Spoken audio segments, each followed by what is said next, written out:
Crime number section అట్లా పెట్టలేదు.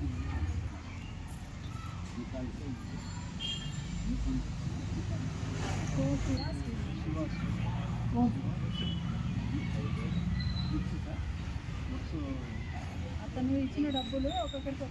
మన కదిరి రూరల్ సర్కిల్ లిమిట్స్లోని నల్లచెరువు పోలీస్ స్టేషన్ నందు నీలకంఠారెడ్డి అనే అతని కంప్లైంట్ మేరకి crime number 82/24 under section 318 clause 2 read with 3 clause 5 of BNS act కింద కేసు నమోదు చేయడం జరిగింది.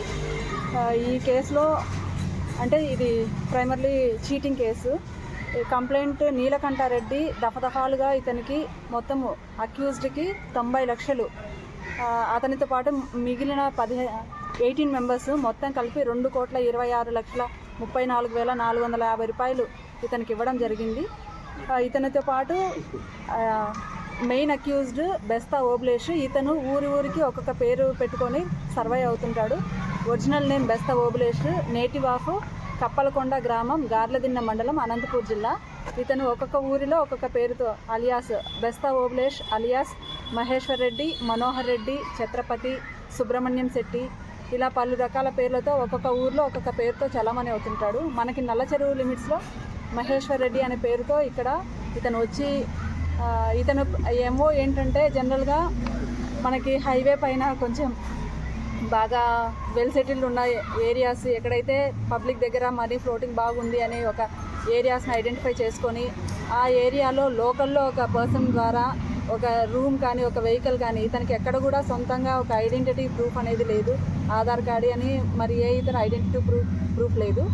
ఆ ఊరికి చేరిన తర్వాత ఊరిలో ఒక మనిషి ద్వారా ఇటువంటి నకిలీ వస్తువులన్నీ వేసుకొని తను బాగా కాస్ట్లీ లైఫ్ లీడ్ చేస్తున్నాడని, తన దగ్గర బాగా డబ్బులు ఉంది, బిజినెస్ చేస్తున్నాడని అతని లోకల్ పర్సన్ ద్వారా మిగిలిన పబ్లిక్ అందరినీ లోపరుచుకొని వాళ్ళ దగ్గర నుండి పెద్ద పెద్ద మొత్తాల్లో డబ్బులు తీసుకుంటున్నాడు. గతంలో కూడా ఇతని పైన same cheating cases Anantapuram, Kurnool, Kadapa, Godavari, ఉభయ గోదావరి జిల్లాలో దాదాపు 24 కేసెస్ ఉన్నాయి ఇతని పైన.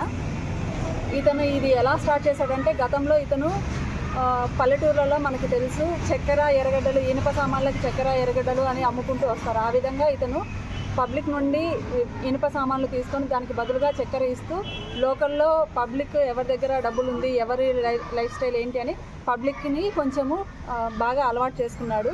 మార్కెట్ రేట్ కన్నా 10 రూపాయలు తక్కువగా వాళ్ళకి ఇవ్వడము, వాళ్ళ దగ్గర ఒక మంచి పేరు, ఒక ర్యాపో పెంచుకొని తర్వాత అది బిజినెస్ ఎస్టాబ్లిష్మెంట్స్ వరకు పోయింది. తనకి షుగర్ ఫ్యాక్టరీస్తోనూ ఐటీసీ కంపెనీతోనూ టైఅప్ అయి ఉన్నాడని, సో బయట రీటైల్ హోల్సేల్ వాళ్ళకన్నా ఇతను ఇంకా తక్కువకి ఇస్తానని చెప్పి మనకి ఒక మూట చక్కెర ధర 2,060 రూపాయలు అయితే ఇతను నష్టానికి పోతూ 1,500కే మూటలు ఇస్తూ 300 ఉన్న 3,500 ఉన్న సిగరెట్ ప్యాకెట్ని 2,800కి అలా ఇస్తూ పబ్లిక్ని అందరినీ కూడా ఫస్ట్ బాగా నమ్మించుకున్నాడు. అతనికి నిజంగా కంపెనీస్తో టైఅప్ ఉందా అంటే లేదు. ఇక్కడ నల్ల చెరువులు అమ్మాలంటే కదిరి టౌన్లో ఒక షాప్లో 4-5 మూటలు చక్కెర తీసుకొని పోయి అక్కడ వాళ్ళకి ఇవ్వడము, ఇలా ఫస్ట్ అందరినీ జనాలందరినీ బాగా నమ్మించిన తర్వాత వన్ ఫైన్ డే తనకు కావాల్సిన మొత్తము సర్దుకొని అంతా చూసుకొని ఆ ఊరు దాటి ఇంకొక ఊరిలో మకాం పెడుతున్నాడు. ఈ విధంగా మనకి నల్ల చెరువులో పబ్లిక్ని ఫస్ట్ వాళ్ళ దగ్గరే అవసరం కోసమని 1 లక్ష రూపాయలు డబ్బులు తీసుకోవడము, 2 రోజులు తన దగ్గర పెట్టుకొని 2 రోజుల తర్వాత అంటే 3-4 డేస్ తర్వాత మళ్ళీ అతనికి 1,10,000 ఇవ్వడం. సో మీరు ఇచ్చింది నేను పలానా కంపెనీలో పెట్టుబడి పెట్టాను, లాభం వచ్చింది, ఆ లాభం కూడా మీది అని మొదట్లో వాళ్ళు ఇచ్చిన దానికి ₹1 ఎక్స్ట్రాగా పబ్లిక్కి డబ్బులు ఇస్తూ ఉండడంతో అతన్ని బాగా నమ్మారు.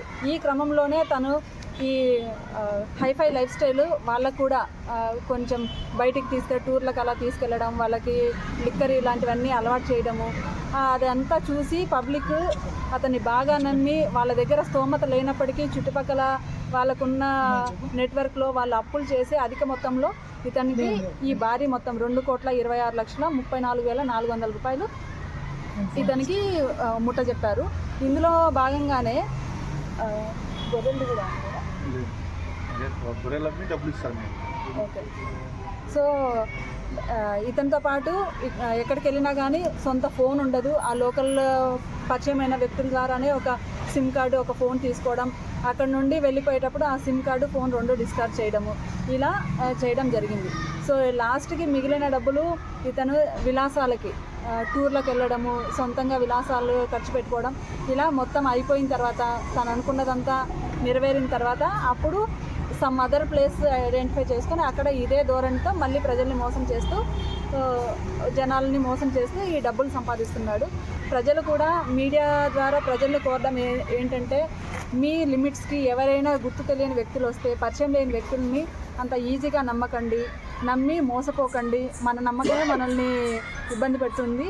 ఇతను ఎవరో ఏంటో తెలుసుకోకుండా, అతను యాక్చువల్ పేరు అడ్రస్ ఏమీ తెలుసుకోకుండా, ఏమీ లేని అసలు బేసిక్ 5th క్లాస్ చదివి అతను ఇంతగా ప్రజల్ని మోసం చేస్తున్నారంటే ప్రజలు అతన్ని అంతగా నమ్మారు. మీ ఏరియాకి వచ్చినప్పుడు వాళ్ళ వేర్ అబౌట్స్ తెలుసుకోకుండా, వాళ్ళు ఎక్కడి నుండి వచ్చారు ఏంటి అని తెలుసుకోకుండా ఈజీగా డబ్బులు వస్తుంది, మనకి లాభాలు వస్తాయి కదా అని అధిక లాభాలకి అత్యాశలకి పోయి దయచేసి ఎవరు కూడా మోసపోకండి.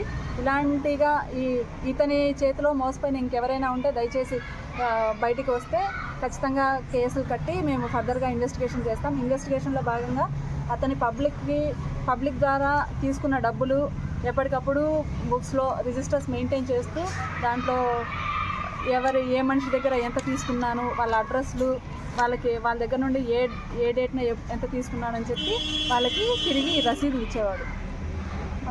ఇట్లాంటి అన్ని రోల్డ్ గోల్డ్ ఐటమ్స్ అన్నీ వేసుకొని, ఇది ప్రజలకి తెలియదు కాబట్టి ఇతని లైఫ్ స్టైల్, ఇతను 1-2 డేస్లో 1,00,000కి 1,10,000 ఇలా లాభం వస్తుంది కాబట్టి జనాలంతా బాగా నమ్మారు.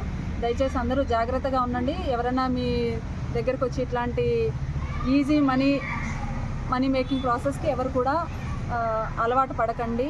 ఇలాంటి నష్టపోయిన వాళ్ళు ఎవరైనా ఉంటే దయచేసి మా ముందుకు రండి.